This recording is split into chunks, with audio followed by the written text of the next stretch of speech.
I'd like to call the Dover Select Board meeting to order on Tuesday, August 18th, 2026 at 6:30 p.m. First order of business is public comments. Hearing none. Are there any additions or deletions to the agenda?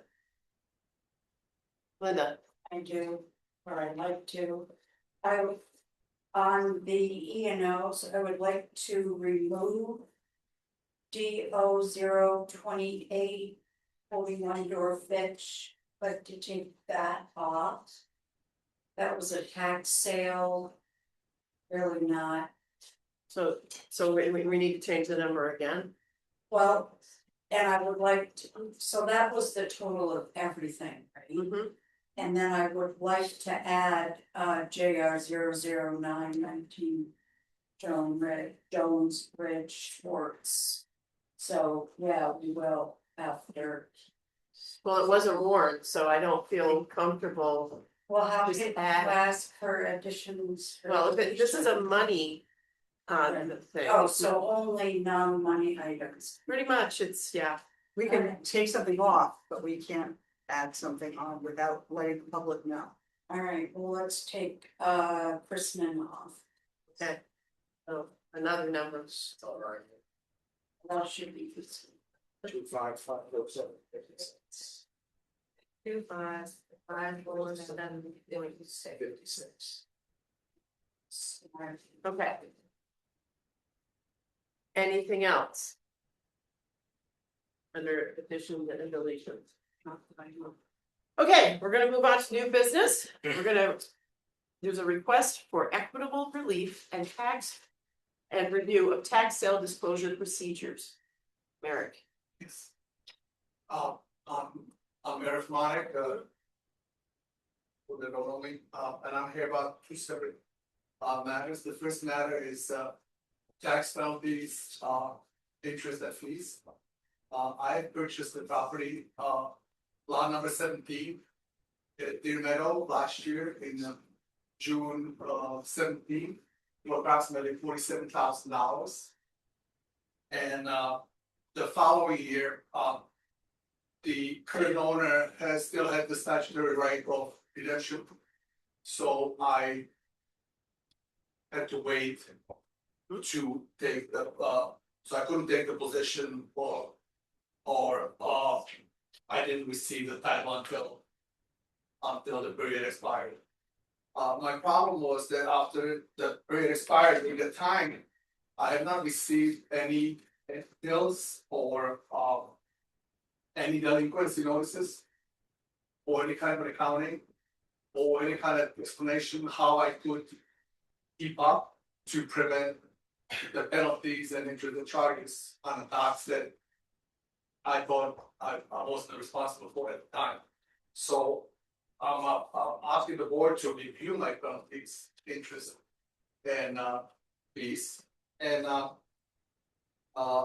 they were imposed upon me, and I'd like to ask the board if they had the authority to waive or pay those additional charges. And trying to make a point, I'm not trying to avoid the legitimate tax property.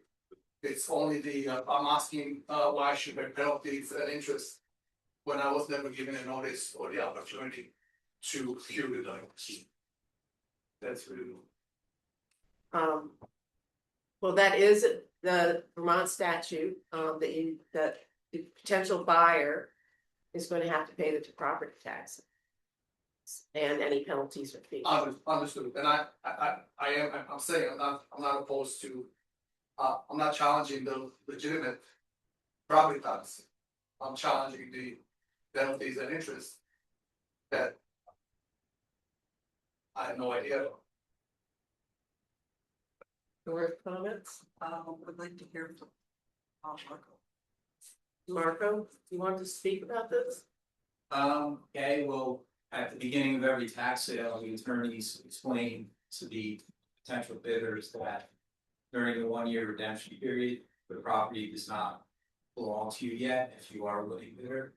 So that person wouldn't get any notification and it's explained that it's kind of a cost of doing business at a tax sale, so that if you do become the winner of the property, if there is a non-redemption and you are presenting with a deed, that you will be subject to taxes, penalties, and interest. And that's a courtesy, that's not even statutory requirement that we explain that to people. And potential bidders have opportunities to do due diligence, ask questions, come to my office, call me.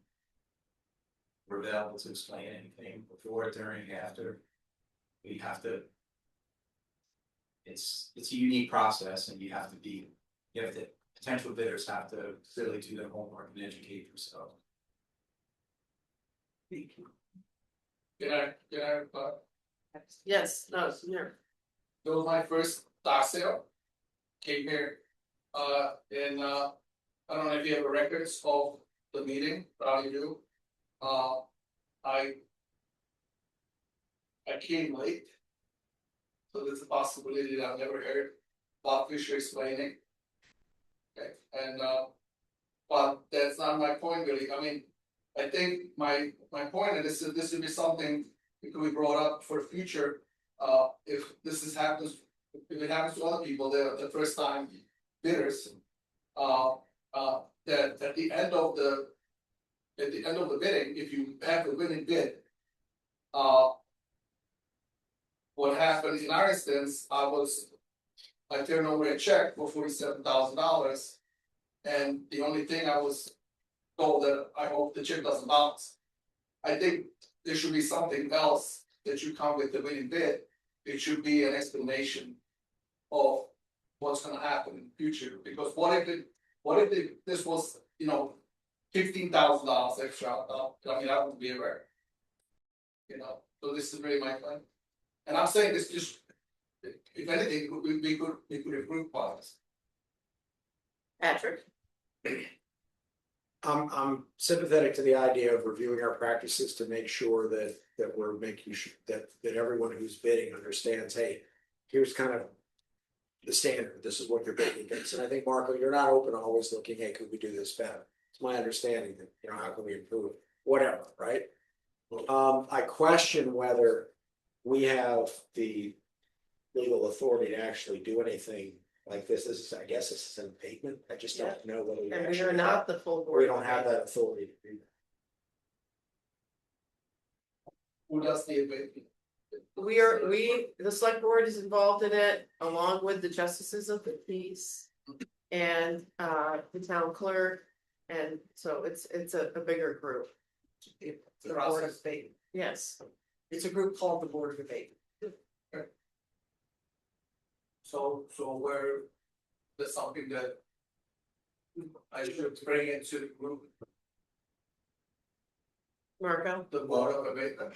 You would have to request a hearing of the Board of Abatement, but that's if you're generally abatements are for like fires, disasters, hardships. I'm not a lawyer, but I don't think this would fit in any one of those categories. Joe, do you have anything to say?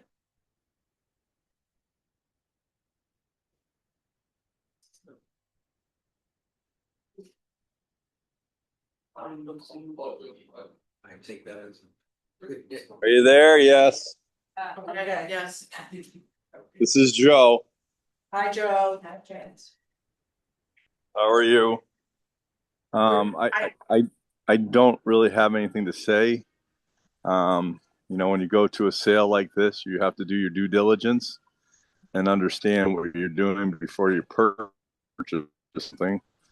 And I've paid many of these over the years when I've been to different sales in other places, and I've never asked for money back. So that's all I have to say. Thank you. Not asking for money back. I understand I gotta pay the tax. But I'm challenging the penalties and interest. Not asking to get any money back. Well, you're asking for us to not charge you what. Correct. Right. So even if you haven't written the check yet, Okay, the onus right now is on you to pay it. So the Board of Abatement has to be, you have to schedule or request a hearing from the Board of Abatement before that question can be considered. Okay. And the standard or the criteria under which we could abate it may not exist, like Marta, there may not be a path by which that can be forgiven. But you need to start with the Board of Abatement. Yes, Patrick. Yeah, I think, and I agree, that's a great point to consider, that if you go before the Board of Abatement, you have to say, okay, I'm entitled to this because whatever it is. And I hate to say it, but if you walk into a hearing and you're into a sale hearing or whatever the sale proceeding late, and they've gone over the things before we got there, it's kind of up to you to inform yourself. Or just from an intuitive perspective, whatever the standard is. So I think if you want to proceed with the Board of Abatement, that's the path. I think that's what you're hearing. But then it forces you to be able to say, okay, under what authority can the Board of Abatement grant me that what I'm looking for? That's your challenge. Well, so basically, so first time I saw the tax was at Marco's office. It was handwritten on a piece of paper and some, whatever the interest and whatever the penalties were and interest. And if I recall our discussion, it was, Marco said, oh, maybe we can do something about the penalties and interest. So, Yeah, I looked, yeah, I did inquire to see if there was anything in the statute that would allow that if there's anything that excuses the winning bidder from not paying the penalty and interest during the 1 year retention period, but according to Bob Fisher, there's not. That's why it's explained. It's a consequence of taking possession of a property during that 1 year redemption period, subject to the taxes and potentially interest and penalty. Sarah. So I guess what I'm hearing is there perhaps is something we could do to improve the process in terms of having something handwritten that got handed to people. I'm not saying we're doing anything wrong, I'm just saying that might be one kind of simple way to address this for future cases. If you want to try to deal with the Board of Abatement on this, it's going to be on your shoulders to find case law or statute that supports your right to request that abatement. It's not going to be on the board to find it for you. So if you want to ask for that, you need to do that research and come prepared to the Board of Abatement to make that request on specific grounds. so. Hold on, Linda had her hand up. Oh, sorry. If that, oh, sweet. I would direct you to, there's a printout at the state website. I think I have a copy. Andy has a copy on Board of Abatement. There's like 5 or so criteria. And if you don't meet any of those criteria, then it wouldn't even be set up, but you can look at that online or whatever, so you know firsthand Sure. what's involved. So my question is, so I could have prepaid the tax, even though I didn't know I was gonna get the property and the actually the guy who was delinquent was the CC properties. I could have prepaid the tax. Potentially, I guess. Be Yes. prepaying on something you don't own. Prepaid on something known that I didn't get a bill or anything. It's like, I don't know, It's not yours. I don't really prepaid anything. That I don't have a bill for. I think Marco explained it. It's a weird place because you have possession of it, but you're not the owner. So any You don't have paperwork, possession. Possession. well, okay, you're in kind of a limbo state, right? And so all the paperwork regarding the property is gonna go to the owner of record. Just actually during redemption period, so I'm not a. Right, so during that period, it's all going to the listed owner of the property. I agree, it's a weird kind It's of not clearly. kind of a black hole area, but it exists. Patrick. Question to Marco, is there anything that you're aware of in the statute that would prevent us in the future? For in that weird period or in that gap of the redemption period, where the person who bid could receive a notice of that tax so they're aware of it. And if they chose to pay it, if they chose to pay it, would that be something they could get back and just redeem? Where does it end? Yeah. You know, do I then have to notify them that there's a new lien or, the IRS came in? This is strictly a very, very onerous. The onus is very heavily on the bidder. We, as a municipality, have a huge burden to notify the delinquent because we're about to take away their property. Right. All the heavy statutory requirements are geared towards that. We do everything that's required of us statutorily. Yeah, maybe we can hand out a little flyer at the end of the tax sale saying, hey, by the way, don't forget, you're gonna have, just do pay attention to this. Yeah.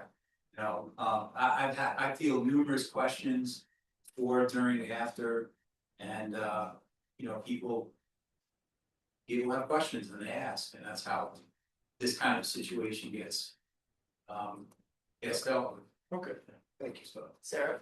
So if we were to direct successful bidders that that potentially taxes and fees could come due during that holding period, I'm not sure I'm using the right term, redemption period, and then it is their responsibility to contact you, and you would be able to inform them. Well, that's part of it, yes. Okay, Now we're discussing, the mechanics of the tax sale. I don't think that's why we're here.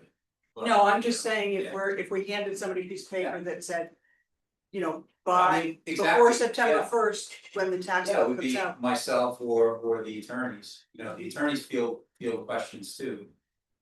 During the process, Okay. so, we're very open about it, it's, No. it's just, yeah. And I'm not disputing that at all, I'm just wondering if people are trying to get into this process and they're new at it, if there's a small additional bit of information they could receive in writing that might make things a little We easier, can, without making yeah. your life harder. yeah, no, we try to be as open and transparent and give as much information, but there's certain things you have to ask, we don't know, it's like, there's only so much. Am I gonna go in the title land records for every property and provide, every single thing that's outstanding? You can't do that, that's up to the bidder. Jim? We do what we legally are required to do. Just as a point of information, and I've been to many tax sales. And it's my recollection, that either Bob Fisher or Michael Gillian always recommended not to pay the taxes until you have owned the property. It's like throwing money up in the air. It may never come down. Okay. Okay. So we're not the people that can make this decision, so maybe you should go in and talk to Andy about what document he has and then see if you wanna follow up with that. Okay, So the question, so he recommends not to pay the taxes, so if you buy a $1 million property, you pay the benefit. Yeah. Or rather prepay the tax. You don't have to. I mean, come to there's the a, tax sale. yeah, okay, I think that, thank you. thank you, Thank you. thank you. Next, we're gonna move on to the assessor, Linda, review and approve errors and omissions. So we now have a figure of a total loss of tax revenue to the town of $25,547.56, I believe. So, can you just bang through a few of these, like, and let us, is this due to the reappraisal, or is this other things? This is mainly due to, reappraisal. Some things were missed, some were even after, like an informal hearing or whatnot, they said, yes, we'll correct this data, and then it was never done. I do think this is courtesy to the owners, the taxpayers, to have this opportunity. So I see, Mr. Werder is online. I had quite a lengthy conversation. His obviously was the largest, tax amount.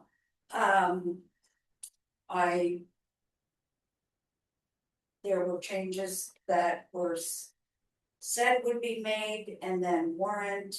So I felt that it should be honored to correct those. I don't have what I changed. There was a bedroom count off, bathroom count off.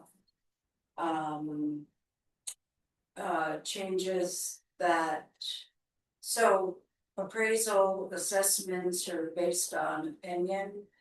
I felt my opinion was different than the reappraisal company as far as grades, quality, conditions of the property. So that's how I ended up with 827,400 as his value going forward. Questions, Patrick? So Linda, so the revaluation number was $1,444,200. Your new value, 827,400. Can you point to what was different or summarize for us what was different? Was it condition? Was it errors as to the square I footage? go far that deep into my notes, because then I'm pretty much going through every property card. It was all of bathroom count, bedroom count, the But on this property, quality and on this property, quality, the condition. There was also an adjustment to the land as well.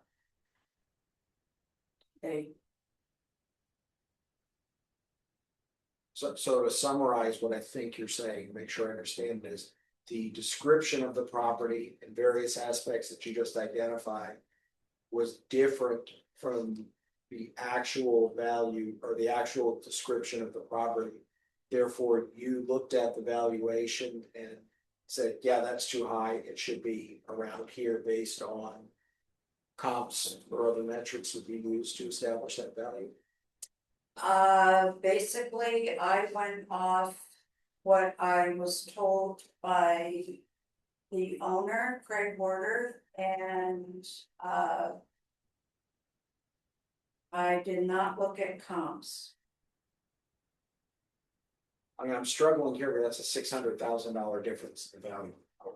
Yeah. And I worry about how we could be so far off the description. Can I ask if Mr. Werder allowed access to the building? Gosh, can we ask him? I don't remember. Mr. Werder, did you allow the reappraisal company access to your building? So I wasn't asked for the access that I'm aware of. I don't live. Can you hear me first off? Yes, yeah. Okay, good. So I don't live in town. It's a second home for me. And just to add to some of the points that were previously made, the initial sale price was wrong on the card. The house was bought in 2020 for $394,000. And the card had it as 830,000. And as Linda mentioned, it had the wrong number of bedrooms, bathrooms. The house, when I bought it, was not a lived-in house. It was part of Someday, where it was an old golf community. So it was the clubhouse. So it had locker rooms and the weight room, things like that. So the age of the home it was built in 1985. All of the other surrounding properties, which were used for the comparables, were built post 2007, I think. So it's a much older home. And I think those are the factors that I had provided a list of the comparables that were used when I purchased the house, and I think those were the basis for I think Linda's valuation. I picked the most expensive of the comparables that were used at the time when I purchased, and I said if we went with the most expensive one, post reassessment, that was $830,000. And I think that when they looked at the comparables based upon the erroneous rate card, that put me in a different category.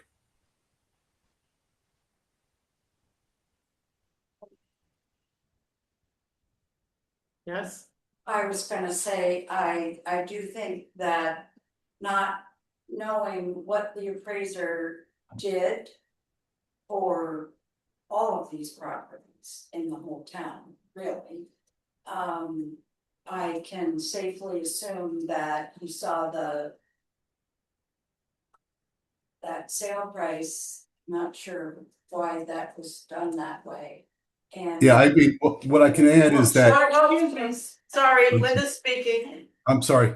And when I have discovered that on other properties, that if the sale price was up here, he just brought, especially if they didn't get inside, he would bring the value up. And yeah. Sarah, So the Lister card had a $500,000 discrepancy between the sale price and it was on the card? It didn't, Ish. sorry, they only transferred over information back 2 years or so. So all that other information wasn't available when they did the conversion. I'm sorry, I'm not sure what you mean by all the other information. I thought there was a reference made, maybe I misheard it, that the listing card said that the sale price was 800 something and it was actually 300 something? Right, I would have to research that. yes, Patrick. I think in order to be fair to both Mr. Werner and to the rest of the taxpayers of Dover, I think this one is substantial enough where I think we really need to understand what happened here before we decide on this. And it may be 100% correct, but I think we have to do our due diligence on this one before certainly I would before I vote in favor of adjusting this. Can I raise my hand? I'm not sure how to do that. Yeah, yes, I can. Sorry. So if it helps, I'm looking at a copy of the card that was provided both to the consultant as well as to Linda. And the original card has a sale date of November 7th, 2013. And the property at the time included additional acreage. The house wasn't lived in from 2013 to 2020 when I bought it. And when I bought it for a price of $394. So it was $830 in 2013. But I bought it in 2020 for $394,000. Sarah, So Patrick, are you I- proposing, oh, excuse me? Are you proposing that we remove this one from the, for tonight and do some more research and then revisit it in our next meeting perhaps? Yes, I think so, because the amount is so substantial. And I think if Mr. Werner is correct and there's an error here, then I think we need to focus and understand how that happened, because it may not just be the only one. Well, it's not the only one, but this one is a substantial one. yes. And to Mr. Werner, I would say, if we have to wait 2 weeks to the next meeting, I don't think it's, hard for us to get the due diligence done to come back here and intelligently vote yes or no on that. And I don't have an opinion either way as to whether it's correct or not. And the taxes still won't have come due. Taxes will not have come due by then. Right, so there shouldn't be any prejudice to deferring that. Honestly, if I take that writ large, it really probably should be on all of these. an understanding of why these are all different. Mhm. But I understand some of them are not material, you know, right? Sarah? Linda, are any of these not here because there was a change in the reassessment value? Like, were some of these genuine, you know, that had nothing to do with the reappraisal, or are these all reflective of the reappraisal? All I have to work with, yeah. Okay. All right, Can I give one more comment? Just yes, I'm sorry to interrupt again. When I originally had spoken with Patrick from the, or actually it wasn't Patrick, it was one of the individuals that worked with Patrick for the appraisal company. In the initial discussion prior to the assessment being finalized, we discussed the rate card error, and he said he was going to make the change. He said he was going to get back to me within 10 days. That didn't happen. So then that's when I went back to Linda before things were still finalized to request that be acknowledged. So I know there's a tremendous volume everybody was dealing with, but I had the initial discussion, which they acknowledged that there was going to be a change, and then I requested it again, submitting the full package. So you know, I tried to avoid this issue from being raised in this forum, but be that as it Yeah. may, I guess and they filled out worksheets with notes during those sessions. So did you talk to them at the town hall or by Zoom? I did not do the town hall. I did one-on-one meetings with the consultant company and then with Linda's office.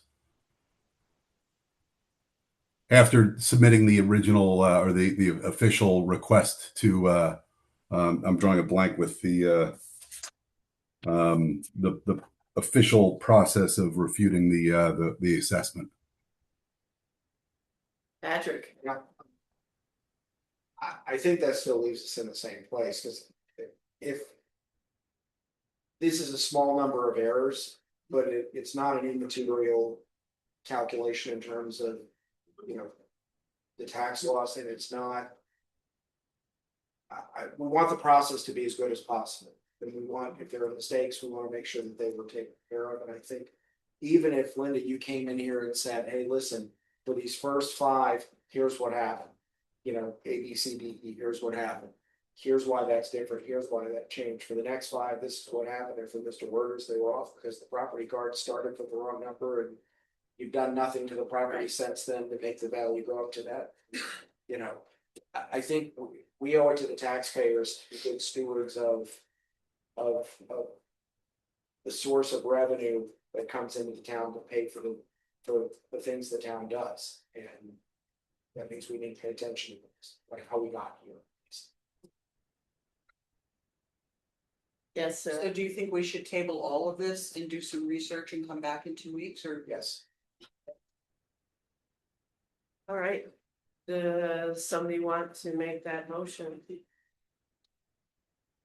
Well, I guess. Yeah, I should. Yes. I would move that we table the errors and omissions and ask them to come in and bring us. She doesn't have to come, but she can either come or send it to us. It would be prior to the meeting. Just a brief explanation of, you know, what the change, what the basis for the new value versus the revaluation is. So that we can consider, based on a more complete set of facts, whether these changes are appropriate. Did you get all of that, Jeanette? I'm sorry. I can't. Shall I try it again? Can you No, minimum? yes. Yeah. That's why we record these things. Somebody want to second that? I'll second that. Any more discussion? All in favor? Aye. Aye. Bye. Thank you. Thank you, Joe. Thank you. Thanks, Joe. All right. We have to unfinished business, the new MOU agreement with Somerset. Just me. Get to sign again. I have a copy. Yeah, okay.